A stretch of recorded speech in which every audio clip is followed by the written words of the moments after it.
प्रिय भक्तों, जय श्री रघुनाथ। मित्रों, क्या श्री राम भक्त हनुमान जी विवाहित थे? आखिर हनुमान जी ने किस स्त्री से संयोग बनाया था? क्या हनुमान जी विवाहित थे? अगर हां, तो आखिर कौन थी वह रहस्यमय स्त्री जिसे राम भक्त हनुमान की पत्नी कहा जाता है? वर्षों से इन सवालों ने भक्तों और विद्वानों को उलझा रखा है।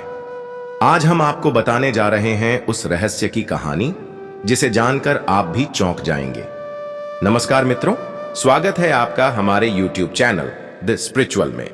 आज की जो वाणी है वह अत्यंत ज्ञानवर्धक और प्रेरणादायक है। लेकिन आगे बढ़ने से पहले आपको बता दें कि रामायण में स्पष्ट कहा गया है, कथा हो या सीख, अगर बीच में छोड़ दिया जाता है तो वह पाप का भागी बनता है। इसीलिए आपसे विनती है कि कथा को अंत तक पूरा जरूर सुने। एक बार एक युवक एक महान संत के पास आया और संत से बोला, हे गुरुदेव, मेरे मन में इतने अशुद्ध विचार क्यों आते हैं? मैं नहीं चाहता कि मेरे मन में अशुद्ध विचार आए, पर फिर भी मेरे मन में हमेशा काम वासना के विचार उठते रहते हैं। मैं इनके बारे में सोच सोचकर बहुत परेशान हो जाता हूं। मेरी ऊर्जा और समय यह सब सोचने में ही नष्ट हो जाती है। इन विचारों की वजह से मैं कभी शांत नहीं रह पाता। मैं हमेशा ही स्त्रियों को देखकर मोहित हो जाता हूं। गुरुदेव, मैं अपने आप को रोक नहीं पाता। महावीर हनुमान ने आगे कहा, हे देव ऋषि विश्वामित्र जी। संत मुस्कुराए और उन्होंने उस युवक से पूछा, क्या तुम्हें पता है यह काम वासना होती क्या है? युवक ने उत्तर दिया, मैं यह तो नहीं जानता कि काम वासना होती क्या है, पर गुरुदेव, यह जो भी चीज है बहुत बुरी चीज है। संत ने युवक से कहा, सबसे पहले तो तुम्हें यह समझना है कि प्राकृतिक रूप से जो भी चीज हमारे अंदर है वह बुरी नहीं है। हमारे जीवन में उसका कुछ न कुछ महत्व है। वासना कोई बुरी बात नहीं है। यह तो हमारे मन की एक भावना है जो हमें किसी चीज की कमी का एहसास करवाती है। फिर हम उस चीज को पाने के लिए उसकी ओर आकर्षित हो जाते हैं। संत आगे बोले, हे युवक, जैसे अगर तुम्हारे पास धन की कमी है तो तुम में धन पाने की वासना उत्पन्न हो जाएगी। तो वासना कुछ और नहीं, बस एक प्रकार की कमी है जो एक प्रकार की जरूरत का एहसास दिलाती है। और जब यह जरूरत शारीरिक हो तो हम इसे काम वासना का नाम देते हैं। युवक ने संत से कहा, गुरुदेव, मुझे काम वासना का मतलब तो समझ में आ गया, पर आप मुझे यह बताइए कि यह आती कहां से है और कैसे आती है? महावीर हनुमान ने आगे कहा, हे देव ऋषि विश्वामित्र जी। तब संत ने कहा, काम वासना कहीं से आती नहीं, यह तो हमारे अंदर ही होती है और इसका होना जरूरी भी है। यही तो मानव जाति का विस्तार करता है। युवक ने कहा, जब यह हमारे अंदर ही है और जरूरी भी है तो फिर लोग इसे गलत क्यों कहते हैं? संत ने कहा, यही तो समस्या है। लोगों ने काम वासना को गलत तरीके से सोच लिया है। इसे छुपाने और दबाने की कोशिश करते हैं। काम वासना गलत नहीं है, बल्कि इसका गलत तरीके से प्रयोग करना गलत है। लोग जिससे प्रेम करते हैं उसी के लिए जीने लग जाते हैं। उसे पाना ही उनका एकमात्र मार्ग बन जाता है और वे उसी के बारे में सोचते रहते हैं। पर यह सब गलत है। महावीर हनुमान ने आगे कहा, हे देव ऋषि विश्वामित्र जी। संत ने युवक से पूछा, क्या तुम्हें पता है जानवरों में भी काम वासना होती है? युवक ने उत्तर दिया, हां गुरुदेव, जानवरों में भी काम वासना होती है, क्योंकि जानवर भी तो अपने वंश को आगे बढ़ाने के लिए मादा के साथ संयोग करते हैं। संत ने आगे कहा, हम जानवरों की काम वासना को गलत क्यों नहीं कहते? युवक ने कहा, गुरुदेव, मुझे इसका उत्तर नहीं पता, आप ही मुझे बताइए। संत ने कहा, जानवर अपनी काम वासना का प्रयोग आनंद प्राप्ति के लिए नहीं करते। वे तो सिर्फ संतान उत्पत्ति के लिए इसका उपयोग करते हैं। प्रकृति ने जानवरों को इतनी समझ नहीं दी कि वे काम वासना को अपने सुख का आधार बना सकें। महावीर हनुमान ने आगे कहा, हे देव ऋषि विश्वामित्र जी। संत बोले, मनुष्य अपनी समझ के बल पर प्रकृति में पाई जाने वाली प्रत्येक वस्तु को अपने सुख के लिए प्रयोग करता है।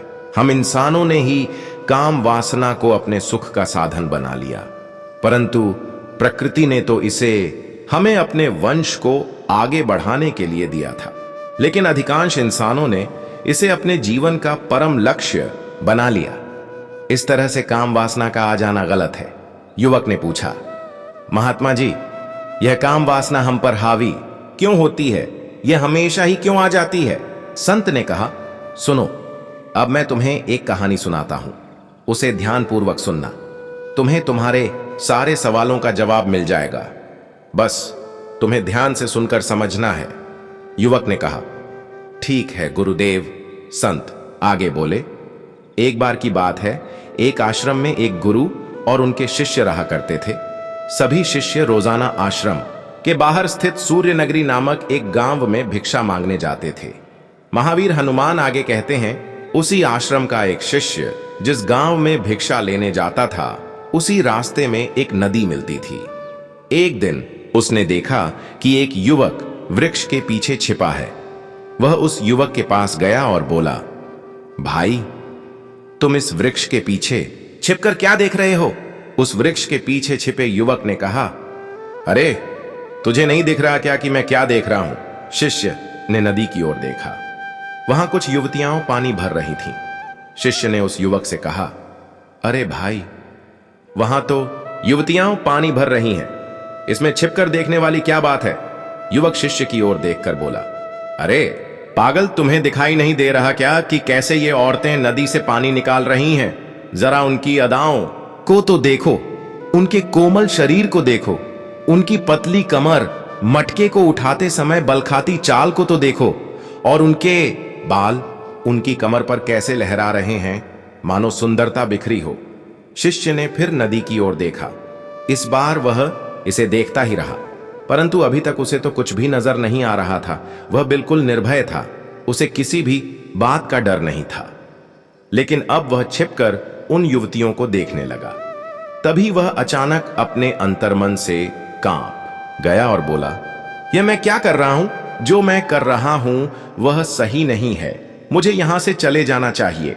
वह जल्दी से वहां से चला गया और आश्रम पहुंच गया। महावीर हनुमान आगे कहते हैं, वह अपने कार्यों में लग गया, लेकिन जो वह आज देखकर आया था वही उसकी आंखों के सामने बार बार आ रहा था।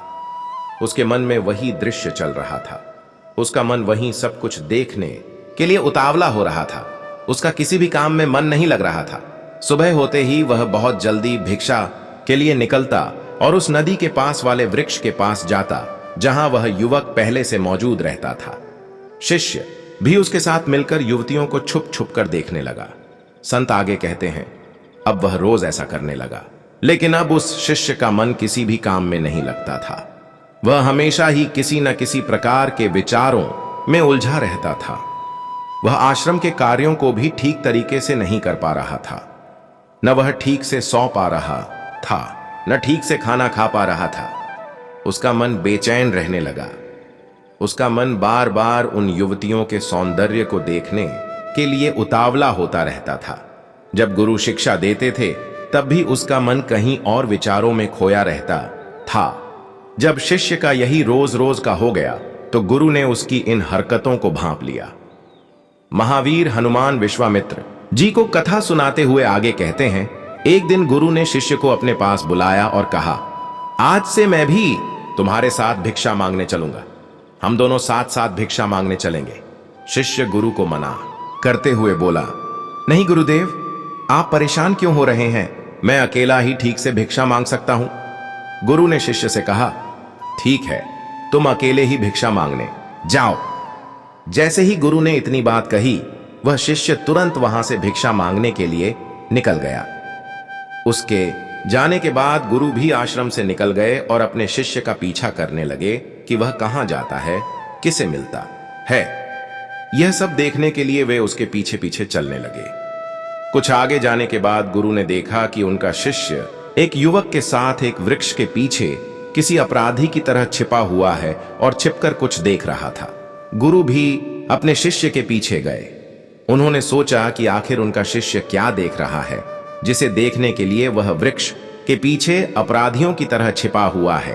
तब गुरु ने देखा कि उनका शिष्य वृक्ष के पीछे छुपकर युवतियों को देख रहा है जो नदी से पानी भर रही थी। तभी गुरु बोल पड़े, शिष्य तुम यह क्या देख रहे हो? अपने गुरु की आवाज सुनकर शिष्य घबरा कर विचलित हो गया। उसके पसीने छूटने लगे। वह थर थर कांपने लगा, जैसे किसी चोर को चोरी करते समय रंगे हाथों पकड़ लिया गया हो। उसकी हालत खराब हो गई। वह कुछ भी नहीं बोल पा रहा था। वह अपने गुरु से नजर भी नहीं मिला पा रहा था। गुरु ने शिष्य की ओर देखा और कहा, हमारा शिष्य तो निर्भय था। उसे तो किसी भी चीज का डर नहीं लगता था, लेकिन यह क्या, तुम डर के मारे कांप रहे हो? शिष्य ने गुरु से कहा, मुझे माफ कर दो गुरुजी, मेरा इसमें कोई दोष नहीं है। मेरे साथ यह जो युवक है, इसने ही मुझे बहका दिया। लेकिन मैं आपसे वादा करता हूं कि आज के बाद मैं ऐसा दोबारा नहीं करूंगा। गुरु ने शिष्य से कहा, कोई बात नहीं, पर इस बात का ध्यान रखना कि हम जैसी संगति करते हैं वैसा ही फल हमें प्राप्त होता है। संत आगे बोले, प्रत्येक साथ रहने वाले मनुष्य के विचार हमारे अंदर प्रवेश करते हैं, इसीलिए अच्छी संगति करो जिससे तुम्हारे अच्छे विचारों का प्रवेश हो। फिर गुरु और शिष्य आश्रम लौट आए और आश्रम के कार्यों पर ध्यान देने लगे। शिष्य ने उस रास्ते को त्याग दिया जिस रास्ते से वह पहले जाता था। वह दूसरे रास्ते से जाने लगा। वह अपने काम को ध्यान से करता, लेकिन धीरे धीरे उसके अंदर क्रोध उत्पन्न हो गया। वह दूसरों पर क्रोध करने लगा और बेचैन रहने लगा। अब वह सही समय पर भोजन भी नहीं करता था। वह भोजन भी बहुत कम खाता था। एक रात गुरु उस शिष्य के पास आए और बोले, अब तक तुम कितनी बार अपने वादे से मुकर चुके हो?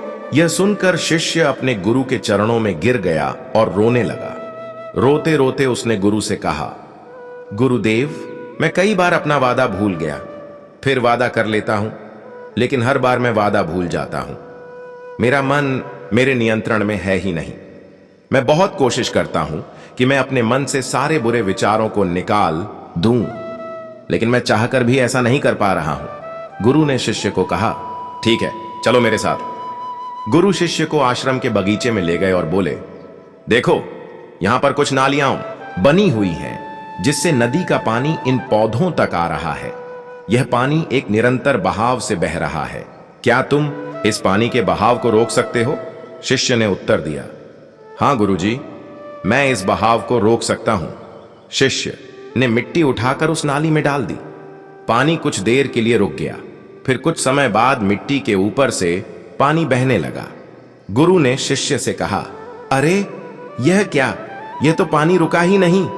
शिष्य ने कुछ मिट्टी और पत्थर उठाकर उस नाली में डाल दिए, जिससे कुछ समय के लिए पानी रुक गया, लेकिन फिर उस पत्थर के ऊपर से पानी बहने लगा। गुरुजी ने कहा, अरे ये क्या हुआ, पानी तो फिर से बह गया। तुम तो बोल रहे थे कि तुम इसे रोक दोगे, क्या तुम इसे रोक नहीं सकते? शिष्य ने कहा, कोई बात नहीं गुरुदेव, मैं अभी इस पानी आपको रोक कर दिखाता हूं। वह फिर एक भारी सा पत्थर लेकर आया और उसे नाली पर डाल दिया। पानी का बहाव रुक गया। शिष्य ने गुरुजी से कहा, देखा गुरुदेव, मैंने कहा था ना कि मैं पानी को रोक दूंगा। मैंने पानी को रोक दिखाया। आपकी बात मैंने पूरी कर दी।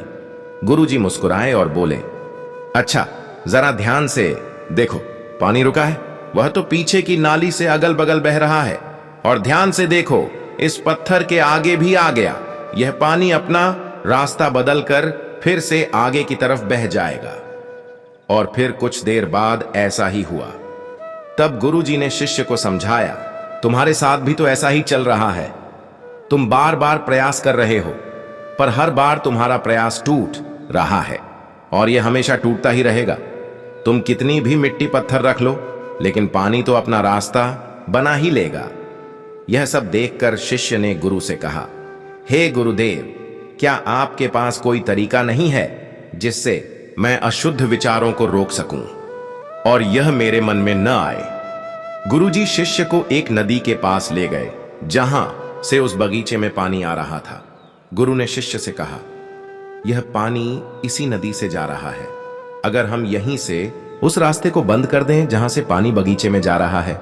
शिष्य बोला, मैं इस पानी को यहीं से बंद कर देता हूं, तब आगे की नाली में पानी जाएगा ही नहीं। शिष्य ने नदी से जाने वाले रास्ते में बहुत मेहनत करके पत्थर और मिट्टी डाल डालकर बंद कर दिया और गुरुजी से बोला, गुरुदेव, मैंने पानी को बंद कर दिया है, अब यह पानी बगीचे में जाएगा ही नहीं।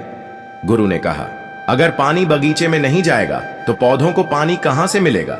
उन पौधों को तो पानी की आवश्यकता है। कुछ पौधे तो ऐसे हैं जिन्हें रोज पानी चाहिए, वे तो मुरझाकर मर जाएंगे, उनका क्या होगा? पानी तो हमें खोलना ही होगा। शिष्य ने गुरु की बात सुनकर वापस नदी से जाने वाले पानी का रास्ता खोल दिया। तब गुरु ने शिष्य से पूछा, अगर हम इस नदी के पूरे पानी को बगीचे की तरफ कर दें तो क्या होगा? शिष्य ने जवाब दिया, गुरुदेव, वहां जितने भी पौधे हैं वे नष्ट हो जाएंगे, वहां कुछ नहीं बचेगा। गुरु मुस्कुराए और बोले, मैंने तुमसे यह सब जो करवाया, तुम्हें समझ में आया क्या? तुम इस बात को समझ पाए कि हमें किसी भी चीज को रोकना नहीं है, बस हमें हमेशा संतुलन बनाए रखना है। कम पानी से भी पौधे नष्ट होते हैं और ज्यादा पानी से भी पौधे नष्ट होते हैं। हमारा जीवन संतुलन से ही सही चलता है। गुरु जी ने शिष्य से कहा, अगर मैं तुम्हें कहूं कि तुम नियम के बारे में मत सोचो तो तुम्हारे मन में सबसे पहले किसका चित्र आएगा? शिष्य ने कहा, गुरुजी, मेरे मन में तो पहला चित्र नियम का ही आएगा। गुरु ने कहा, जब हम अशुद्ध विचारों को जबरदस्ती रोकने का प्रयास करते हैं तो वे और अधिक मजबूती के साथ हमारे अंदर प्रवेश करते हैं, इसीलिए हमें उन्हें कभी भी दबाने की कोशिश नहीं करनी चाहिए। गुरु ने शिष्य को समझाते हुए कहा, हमारे अशुद्ध विचार बुरे लोगों की संगति करने की वजह से भी आते हैं। कई बार ऐसा होता है कि काम भाव हमारे अंदर होता ही नहीं, लेकिन कुछ अश्लील लोगों के साथ रहने की वजह से यह हमारे अंदर हावी हो जाता है। शिष्य ने कहा, गुरुदेव, आप सत्य कह रहे हैं, मैं अपने मार्ग से भटक गया था। संत उस युवक से आगे कहते हैं, वह शिष्य उस रात बहुत ही चैन की नींद सोया। सुबह अपने कार्यों को पूरे मन से किया। फिर सुबह वह भिक्षा लेने के लिए उसी रास्ते से गया जहां वह युवक आज भी वृक्ष के पीछे छुपकर उन युवतियों को देख रहा था। शिष्य नदी पर गया जहां वे युवतियां पानी भर रही थीं। उसने उनसे पानी मांगा। उनमें से एक ने उसे पानी पिलाया। शिष्य ने उनके चरण छुए। युवतियों ने उसे आशीर्वाद दिया, तुम्हारा कल्याण हो। उसका मन सकारात्मक ऊर्जा से भर गया। उसके चेहरे पर मुस्कान आ गई, जैसे उसे कुछ खोया हुआ वापस मिल गया हो। वह वापस अपने रास्ते से जाने लगा। तभी पीछे से वह युवक आ गया जो वृक्ष के पीछे छुपा हुआ था। वह शिष्य के पास आया और बोला, अरे भाई, क्या बात है? आज तो तुमने नजदीक से दर्शन कर लिए, तुम तो मुझसे भी आगे निकल गए। शिष्य ने कहा, हम हमेशा दूसरों के दर्शन करने में ही व्यस्त रहते हैं, अपने दर्शन कर ही नहीं पाते। तुम कब तक इस वृक्ष के पीछे छुपते रहोगे? किसी को पसंद करते हो तो उससे कह दो, अगर वह भी तुम्हें पसंद करती है तो शादी कर लो, और उससे पहले तुम कुछ बन जाओ, अपने आप को पहचान लो। ऐसे अपना समय बर्बाद मत करो। फिर वह युवक रोज उस शिष्य से मिलने लगा। उसने नदी पर जाना त्याग दिया और फिर वह युवक अपने जीवन में कुछ बनने के लिए संघर्ष करने लगा। अब संत ने उस युवक का मार्गदर्शन किया और गुरु की वजह से एक शिष्य और एक अन्य युवक के मन की वासना समाप्त हो गई। महावीर हनुमान ने कहा, हे विश्वामित्र जी, अब तो आपको सब कुछ समझ में आ ही गया होगा कि एक मनुष्य को अशुद्ध विचारों से बचने के लिए क्या करना चाहिए। देवराशि विश्वामित्र जी बोले, हां हनुमान, मैं अब आपकी बात समझ चुका हूं। मित्रों, संगति बदलो, आपके विचार अपने आप ही बदल जाएंगे। जब तुम्हारे मन में अशुद्ध विचार आए तब आप अपने आप को दोषी मत मानो, केवल उन विचारों में संतुलन बनाने का प्रयास करो और अपने आप को पहचानो। दोस्तों, अभी कहानी खत्म नहीं हुई है। अब हम जानेंगे कि हनुमान जी ने किस स्त्री से संबंध बनाया था। क्या हनुमान जी विवाहित थे? अगर हां, तो आखिर कौन थी वह रहस्यमय स्त्री जिसे राम भक्त हनुमान की पत्नी कहा जाता है? प्राचीन भारतीय धर्म ग्रंथों और पौराणिक कथाओं में हनुमान जी को अक्सर बाल ब्रह्मचारी के रूप में वर्णित किया जाता है, परंतु कुछ अज्ञात और दुर्लभ ग्रंथों, विशेष रूप से विश्वेद संहिता में प्रेरणादायक कथा के बारे में अपने विचार हमें कमेंट के माध्यम से जरूर बताएं। अपने दोस्तों को शेयर करें। जय श्री रघुनाथ। मित्रों, धन्यवाद।